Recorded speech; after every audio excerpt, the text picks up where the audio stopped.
Sammy's pit stop. So, Sharon, what do you think of the result? It's absolutely amazing. We've got a lovely big space now. We're not actually running it anymore, but we've got a lovely coffee shop company, Latte, that are running it for us. Yeah. It's just a lovely, great space, a great addition. Yeah. So we'll have a little look inside.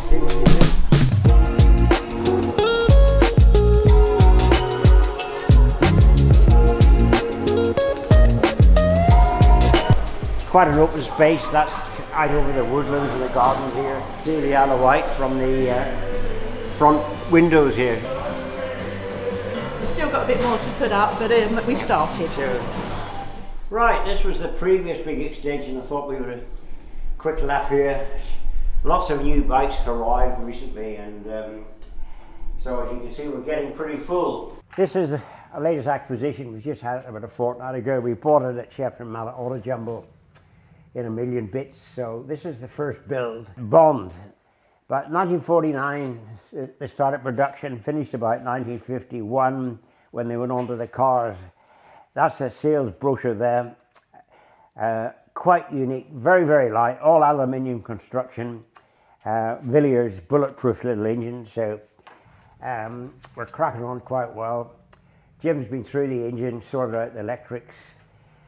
I had to make up that exhaust system, which is a fair bit of work. Quite difficult, but when you've been doing it for 60 years, it isn't difficult, you know. So made up the exhaust system, got this chain guard organised, but as a boy at school, I always admired these because after the Second World War, there was a lot of aluminium about. This is all aluminium construction, monocoque type chassis. Actually, the McLaren made a trials bike about 1970, the car racing people. They made a trials bike with a little Suzuki engine in it. Peter Gump was involved in it, but McLaren made the same principle as this. I've been chasing one of those for quite a while, but still, I've been chasing one of these for so many years, it's not true. So my luck changed at Shepton Mallet. So we nearly got the first build done, and then we'll start it up now. I'll let you hear it running. Jim's did a good job on the engine. Then it'll all be stripped down. All these dents will be sorted out. I've got bits and pieces to do. Headlights all there. 2-speed gearbox in it. This is your control here. And that's quite unique there, where you pull that together to release the gear to pop it into neutral. So there we go. Are we ready, Jim? I'll work the starter. Keep your fingers crossed. It will flood it up, Jim. Yep. Right, go.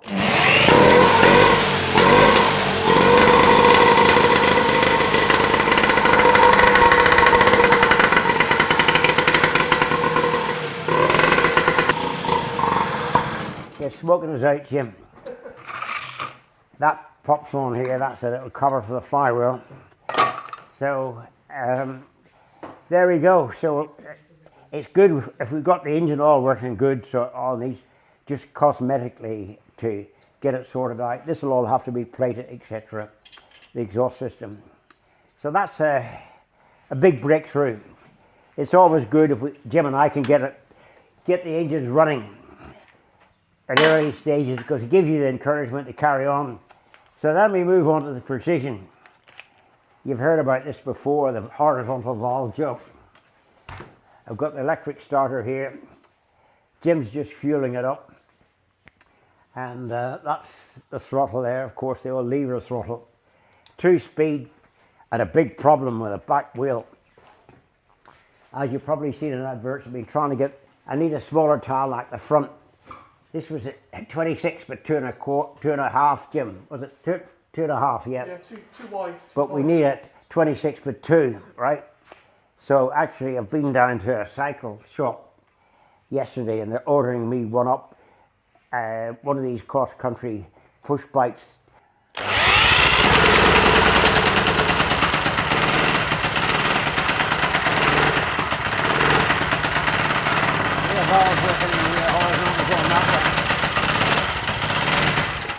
There you go, Jim. There's another one. Another one ready for the action. So, as you see, when we get the back wheel in, we'll do a test run. 2-speed on this. That's the pulley belt drive, obviously, and then you have This is the gear change here. That's bottom, that's top, in the middle is neutral. The only tricky part is you haven't got a clutch, so that'll be a bit exciting when Jim revs it flat out and sticks it in the bottom. He'd probably pull a wheelie when he takes off. I don't know how the old boys managed them, but it was probably really a push start because you couldn't really have the engine running in and jamming into gear. So No, you have to push jump start. on. So lovely bike, very impressed with that. Another auto jumble job, Netley Marsh, October last year. So we've rebuilt it quite well. Right, shall we go outside and see what's outside here? This is Jim's restoration job. This was donated to the Museum Trust by Jim Haskell. He's come down to check it out a couple of weeks ago. I'm really impressed. It's been in the Haskell family since it was brand new. The family bought it in 1939. Jim's grandfather had it, passed it down through the family. They're all past riding, so they thought it'd be nice to have it in the museum. So Jim spent serious amount of time on this. Right, Jim, what have you done to it? Well, when we got it, it wasn't a running bike, so had the magneto rebuilt because that had given up the ghost some years ago, and the previous owner had cobbled up a sort of temporary ignition system. So had the mag done, fitted it, timed it, and it ran, and we rode it reasonably well. So the engine hasn't had much work at all. We managed to get this rubber seat. That's from the Vincent Club because Vincent's used those too. Very expensive. Brave men turn pale and others flee to the woods. So it's all ready, all running pre-1912, 1913, they won the TT. After the First World War, 1919, they won the TT again. Way ahead of their time. When you think they were racing against bloody old Norton pushrod things and AJ bloody side valve things, there was no contest. So while we're on Scots, we'll move on to another acquisition just recently. This is a 1930 Scott racer. Speedway was very, very big business. Like the 60 and 70,000 people at meetings. After the war too, when Barry Briggs was in full flight, Wembley used to be full with Speedway supporters. Frank Vieri, Nick was telling me that even in those days he was making serious money. He was getting so much a point and he could come away with 600 quid in those days at the end of a couple of meetings. So there you go, again, two-stroke twin like that, 500cc. It's hard to believe they had gears in Speedway bikes then. It's got a 3-speed box in it, Jim, so. Yeah, it's a Scott box in there. And obviously with the kickstart removed. yeah. So, wonderful bit of tack. And of course you've got this, you control a lot of the levers in the corners by having your knee jammed under them. It's got the usual throttle. Very, very well finished. And but I look at the back end, I shouldn't think you would get a lot of grip with that tire around a Speedway track. Right, we move on to the latest acquisition. Bought this last week, Charterhouse auction. I've always fancied a GT750. Triple. Wonderful, beautiful little bike. Probably the first of the super bikes. Unbelievable advancement in the time when you think this was coming against Triumph twins and BSA twins. No contest. Goes like a dream. I love the radiator in the front. It's pretty epic.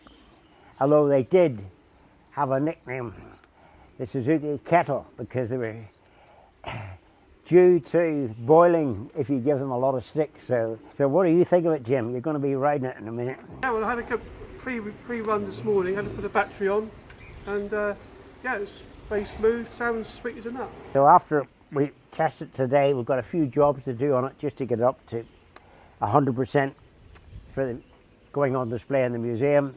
The Grand Prix course is clear, so we'll have a crack round there. Jim will have a crack round that, and hey gusto, there we go.